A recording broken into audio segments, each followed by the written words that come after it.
Hi guys, welcome back to our channel TechTube. In today's video, I'm going to show you how to get access of TikTok Studio. So, without further ado, let's jump right into the video. Firstly, open your TikTok and then go to your profile.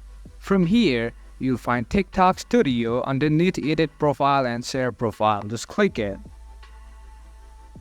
Now, to get accessibility of TikTok Studio, all you gotta do is click on Get Started, and it is saying that post at least one public video to view your analytics. So you should create at least one video to get the accessibility. That's it for today guys. If you find this video helpful, then don't forget to give thumbs up, comments and feedbacks will be appreciated. Subscribe to our channel and don't forget to hit the bell icon so that I can come up with new videos like this. Until then, have a great time and thank you for watching.